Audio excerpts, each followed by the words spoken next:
recently just happened, man. Motherfucking prime time going to Jackson State University, motherfucking HBCU. You know, I know me, Sedation Darnell, we all went to HBCUs. Dub C Nation, Wiley College. Hey, we got the house in here, bro. Hey, bro, I was gonna get to you, bro. Hold on, wait, man. Relax. Let us get our little shout out. We gonna fuck with you over there, man. We gonna fuck with you. Relax. Yo, we HBCU grads, man. Wiley College, the Emcstats Media Company. That was birthed at, man. My dog Christian. I think he's a coach for maybe. But hey, he went to Morehouse, man. He went to Morehouse with obviously a lot of great men, but everyone knows, great Dr. Martin Luther King Jr. there, man, who's also our friend. Hey, fight! But yo, man, I'll just say this, Sean Watson. Deion Sanders going to HBCU Jackson State University.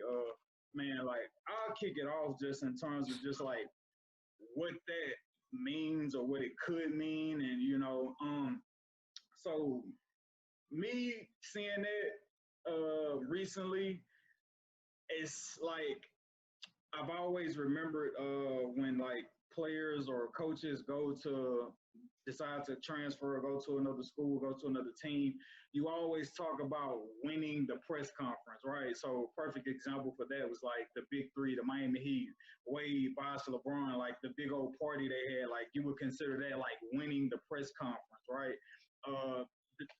Prime time, pulling up in the caddy, in the gym or auditorium or wherever at Jackson State, riding, pulling out with his old lady, like, yo, God sent me here, like winning the press conference, you know what I'm saying?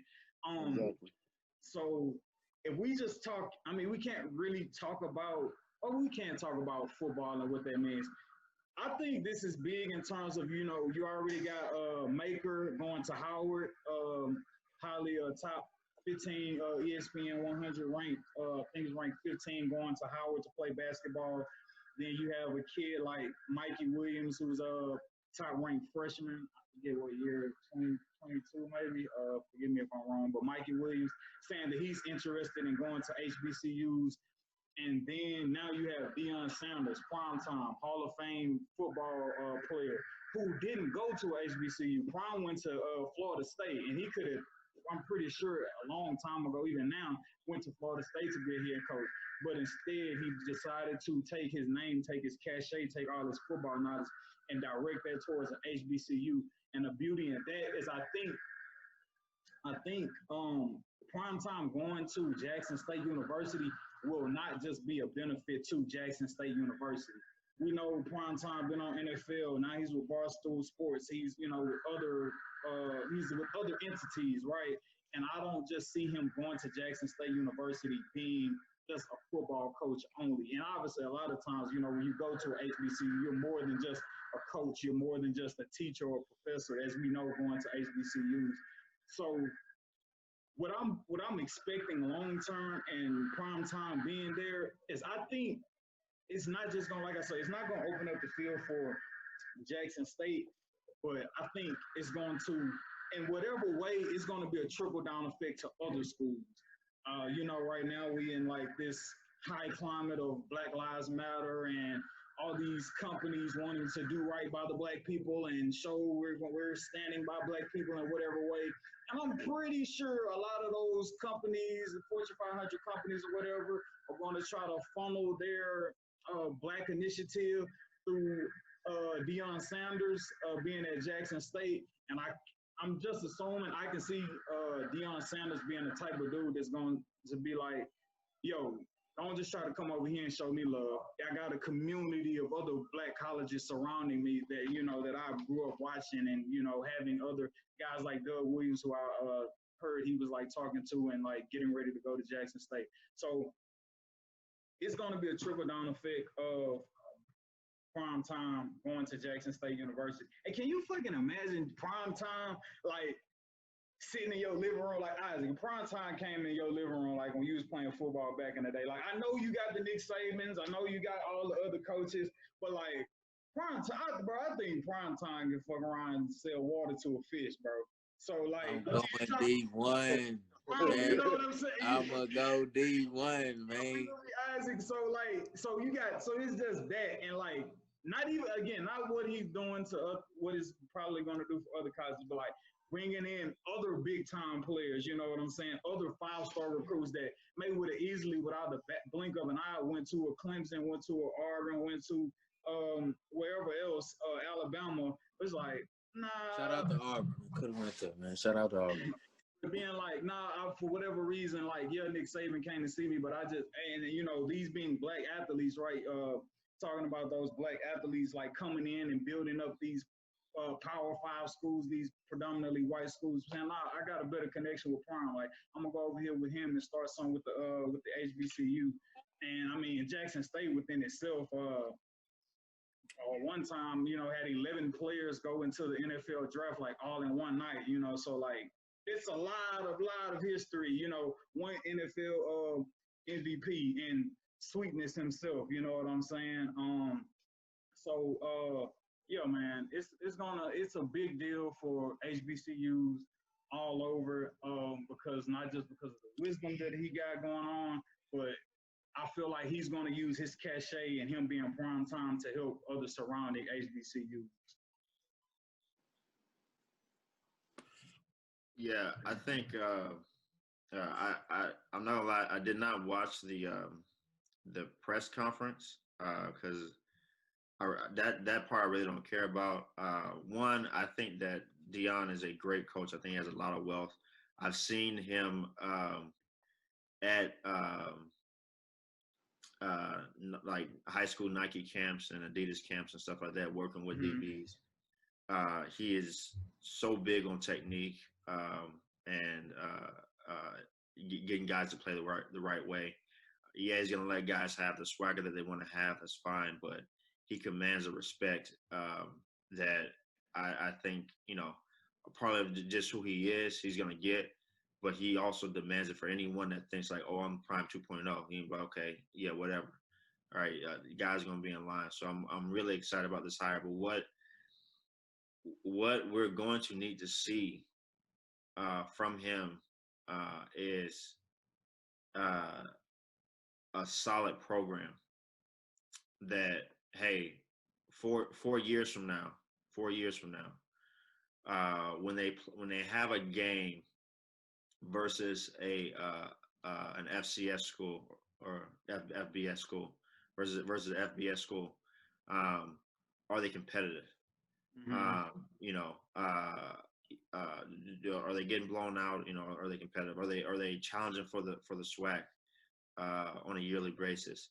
Hey, how many guys are they getting drafted? You know, is it 2 or 3 every year, or is it that one guy, you know, just comes along, the punter, right? You know, that you always get a punter every year from an HBCU that gets drafted. So, you know, that's what we're gonna need to see. And I think he's a guy that can do it. I think he has a wealth of knowledge that he can get from different coaches that he has played for. And I think that he'll be able to get it.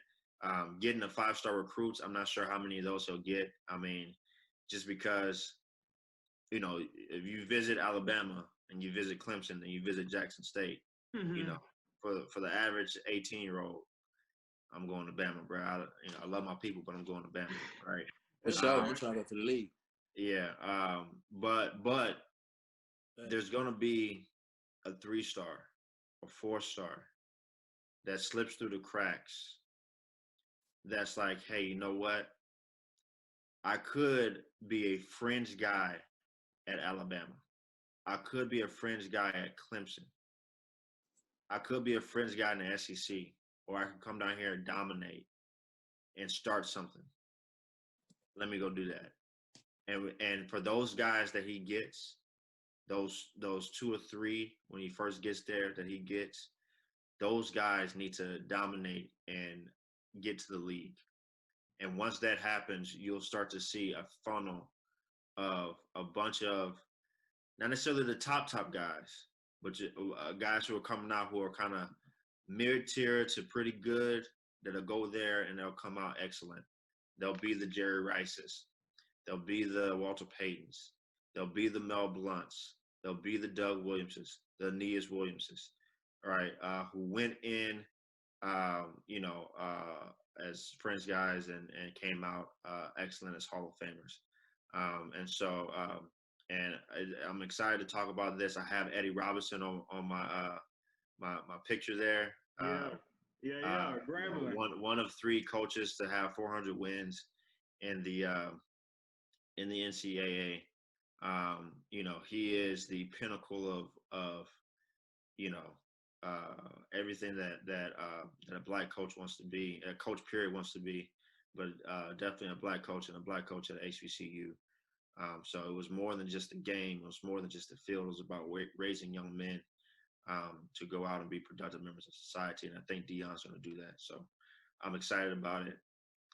Almost bringing me to tears. I'm excited about it, man. I can't wait to see what happens. But we're going to need to see some production. So and I think we'll get that from him.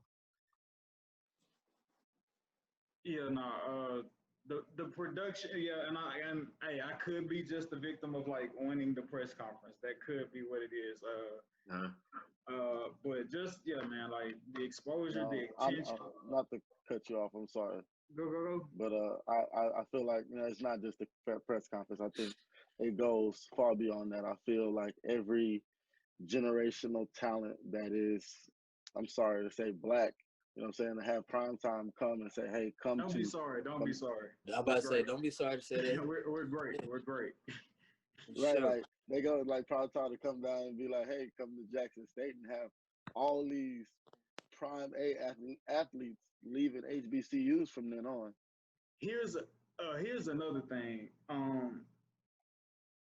And being a reporter and talking to a numerous high school athletes going through recruitment and covering National Signing Day, Isaac, Christian, sure, yeah, Saban, those facilities, like, get treated like a king there.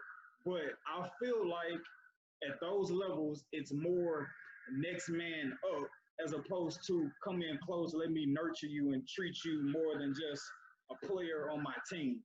And I feel like this may not always be like that, but I feel like that's also what comes with Deion Sanders being a head coach there at Jackson State. And obviously most coaches are like that, especially I would assume in the HBCU arena. But prime just being prime makes you all the more enticing to be like, right. I'm going to go.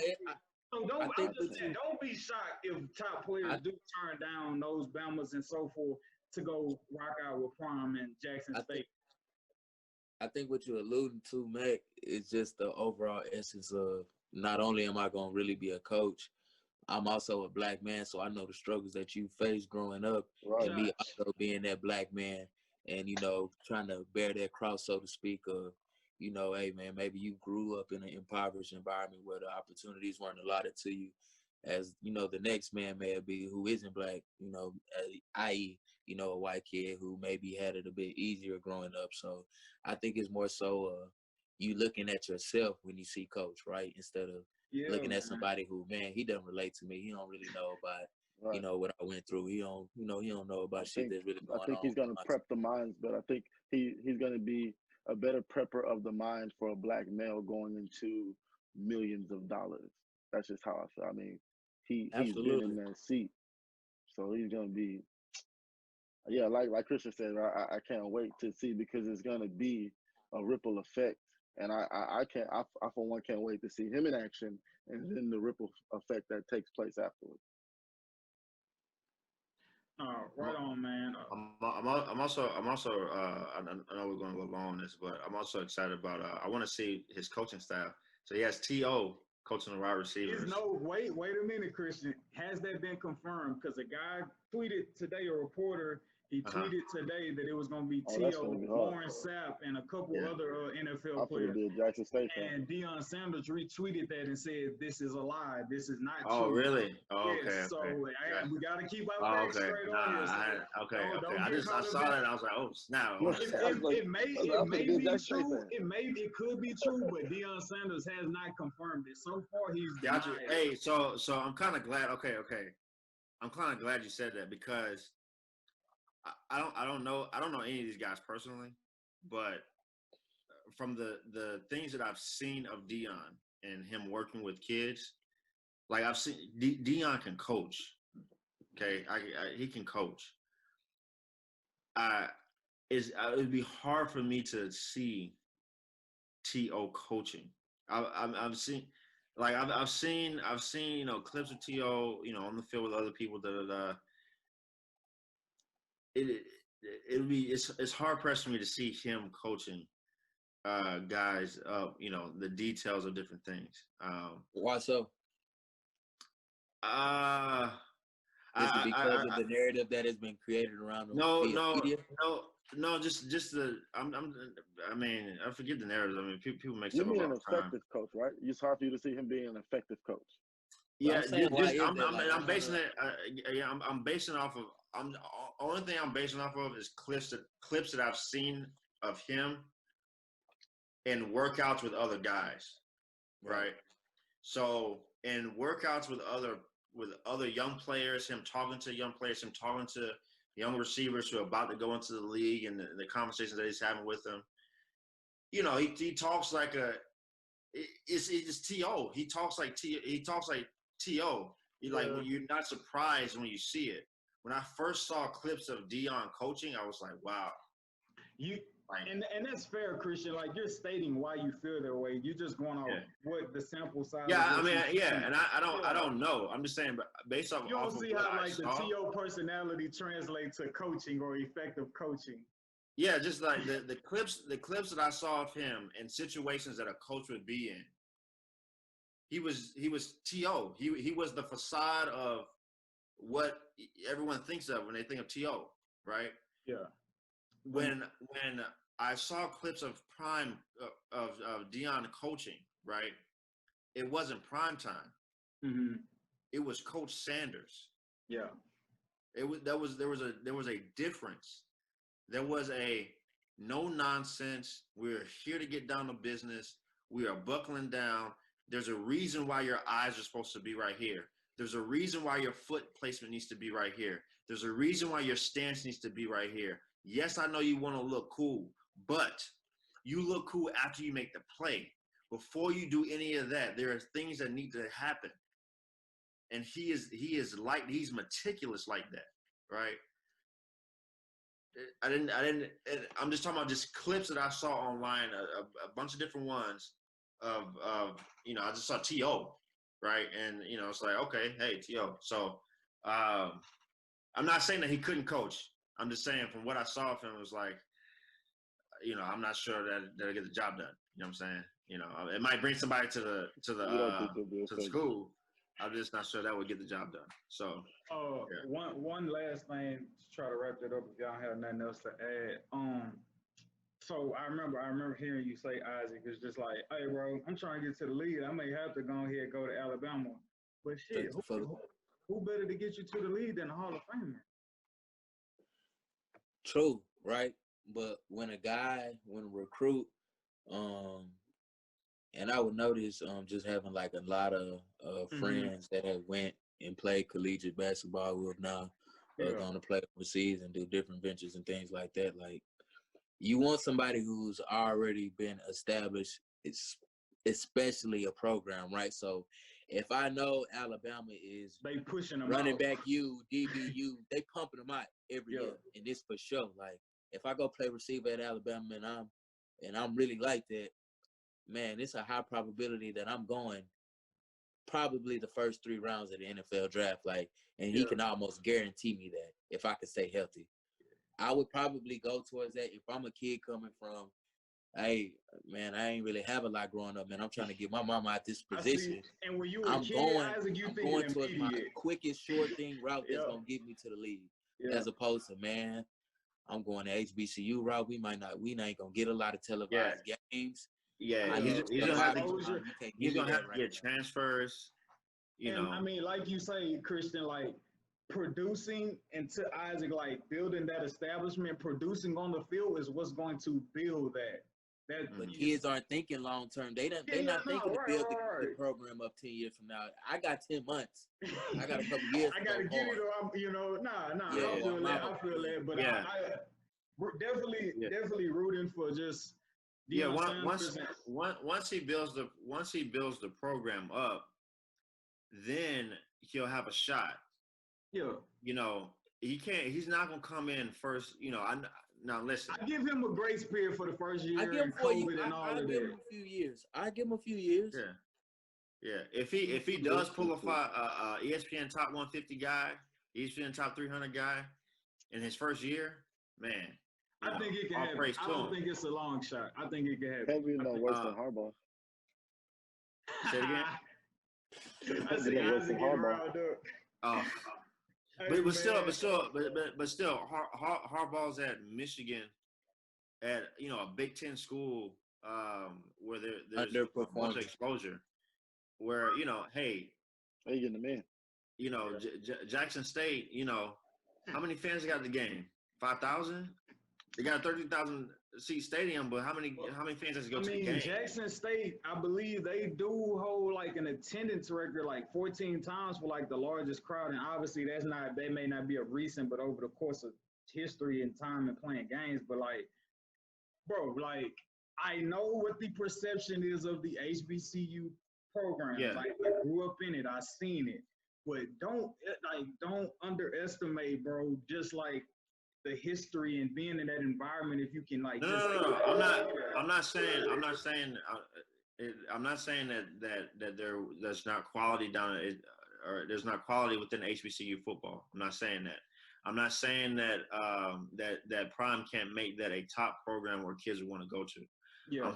I'm just saying right now, it'd be hard for me to think that, hey, a guy that's an ESPN top 150 player who's getting looked at from teams in the Pac-12, in the Big Ten, in the SEC, and the ACC would choose Jackson State just because Prime is there, right? Just like Anthony Lynn needs to be self-interested and not start Tyrod, those guys are going to be self-interested and say, hey, look, I like what you got going on, Prime, but I got to look out for me right now. No, right? that's good. That's fair. I respect that. And I know for a fact that USC got games on TV. I know for a fact that Texas got games on TV. I know for a fact that Alabama got games on TV, that Florida got games on TV, that the U got games on TV. I am hoping that Jackson State plays somebody. At least a deal with a reputable network that will air a third of the country. Yeah, like there's a lot of business that goes into that, but just with Prime's connections in the media and just like that cachet, I would assume that there's gonna maybe not a whole season or 8. There's gonna be a couple games, and if he can build that pro, I'm just there might be. We're just saying day one. Yeah. We can't expect for those top tier guys to come there day one. Before what we can look for is, hey, these 3-star guys who are rated 3-star but are probably more like 5-star guys, right? Or guys who are not where they can be. There are a bunch of guys who heck, Baker Mayfield, right? Didn't get offers, was a 1-star guy. He no matter what we think about him right now, he was still the number 1 pick in the draft, right? He's still a starting quarterback in the NFL, right? There are a lot of quarterbacks who are 5-star guys who are not in that position. Josh Allen didn't get recruited by anybody, right? I'm saying those type of guys who are getting overlooked but more have susceptible something to go are going to be the ones that he needs to pull in, develop, and get them there and say, this is what we're doing. Imagine if a 5-star came here. Yeah. What we would do with him. You know what I'm saying? They would also need the guys. It's a process. Yeah, it's gonna be a process. So they also need to get the guys who are leaving those programs. Hey, they didn't treat me right at Alabama. They didn't treat me right at LSU. They didn't treat me right at Auburn.